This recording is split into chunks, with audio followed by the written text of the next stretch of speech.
SL-5200 beta hi-fi from a few videos back. It has been working flawlessly until recently. And there's a gradual failure, and I didn't notice what it was till it actually completely failed. It'd be, whenever you loaded a tape, the loading motor right there, instead of going wee with that cool whirring noise, well, it would go whirl, whirl, whirl, like it was running, but it was slow. But then everything worked. That same motor also drives the fast forward, rewind, and play functions. It's the real table motor. Well, the last time I used it, rewind and fast forward was really sluggish. And I know the belts are fine, and I did confirm the belts are fine. However, I went to load a tape right at Christmas, Charlie Brown Christmas on beta I've had since I was little. And it popped the tape in, and went whirl, and that was it. No more.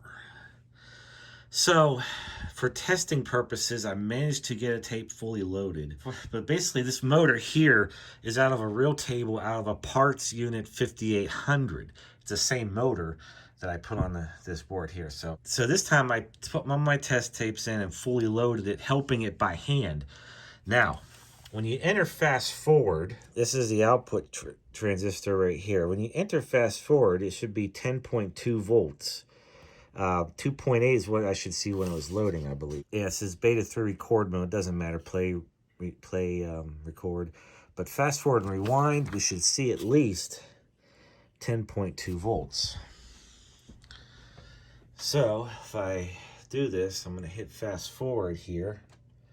Oh, that's right, I got the front board off. I got to use the remote control. So I hit fast forward. It's only outputting like 1 point whatever volts. Now if I were to help it along, you'll see it start to spin up. See, I'm helping a little bit and it's slowly getting up, but then it just stalls. The only other motor you're hearing is the head drum right here. So we got a failure and we're gonna have to trace it back. So that board is the DR20 board. We'll get to that in a minute. So here's the DR20 board. And now I was able to get a quick look at it. The 920, Q920 is that top heat sink right there.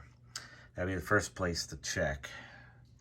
But instead of digging everything out, we can actually, right here, if we check it from CN607, we should get the same results. That's where the connector from that motor goes to. So we're gonna have to start digging into this. Well, here's what we know so far. Power coming in, this is where it gets its 12 volts from, CN604. I'm getting 12 volts to ground on pin 5, so we know we're good there. You trace it down here, and let's see, I passed it up. So, oops, there's nothing in between right there, so it's probably going to be this fusible resistor as soon as I can find it, which is R653. Yep. That was it. The fusible resistor opened, and that's what's causing this whole problem. And all the surrounding components and transistors check out. But that also explains why when the power is off, I have 12 volts on it, but as soon as there's a load, all that load's dropping across that resistor. And that's why it drops to like 1 or 2 volts like we saw.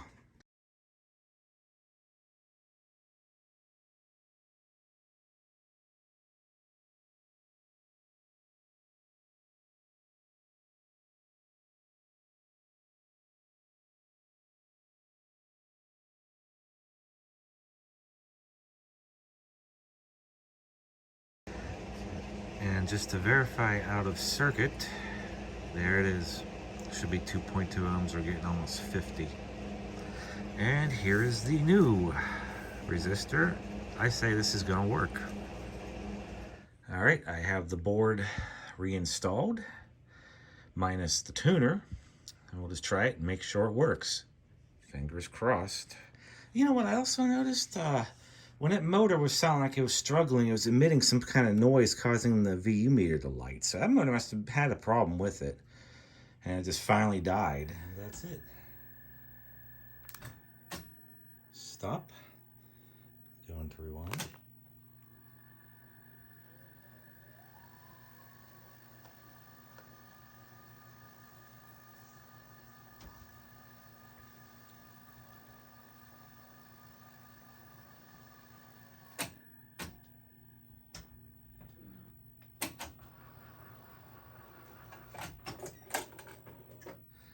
And it works. Check it. See, it doesn't even hesitate now. But that said, the motor, the original motor that was in there for the real table and loading, and it was a problem. I remember it stalled, and probably when it stalled is when it tried to open up that fusible resistor, and it was partially successful. No harm done. That's the whole point. It's just to limit current, but and break whenever it gets to that point. But see, now watch when it listens to this. Before, I kind of struggled, and I said it was lighting up the meters like it was causing interference. See, that's really strong. That was the problem the whole time. So it's not like it suddenly happened, but I didn't recognize the symptoms right away. And this motor is out of a parts unit 1980 SL-5200.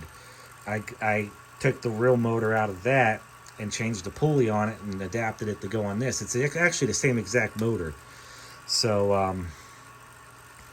it's an exact part. And as if you're wondering what about that unit, I'm using that because I also have another 5800 on the way. I use that one, the head, to fix the Zenith clone of it that I've done a video on before. So let's do this one more time just to be sure before we button it up.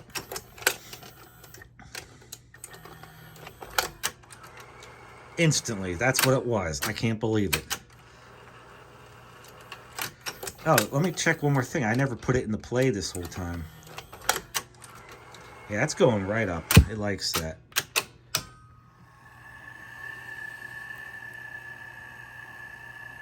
Yeah, if there was a problem, it would have this slack sensor right here would have kicked out already.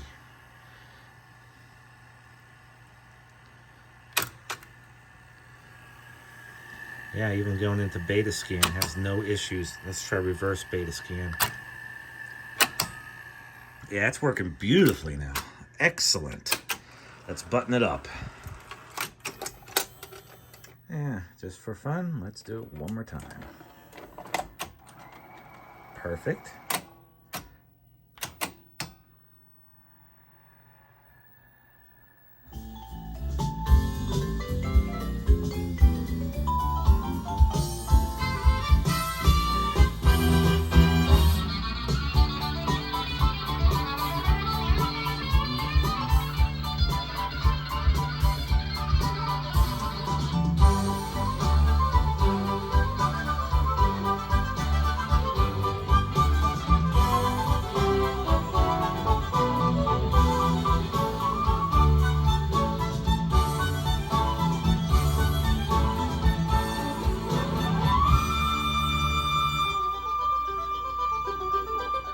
Well, there you go. It's completely fixed. And like I said, now that I see the symptoms of what I was doing before, I believe that motor must have been failing for a while. And then when it finally stalled out, it was enough to cause that fusible resistor to fail, hence causing the motor not to get any more voltage. That's why when I put the new motor in, it didn't work still. Replace the fuse, it works and sounds very healthy now.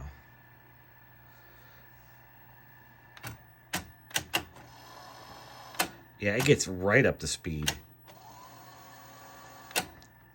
Yeah, before it was kind of like a, and that's all it was. It was actually the motor failing in this thing until it did that.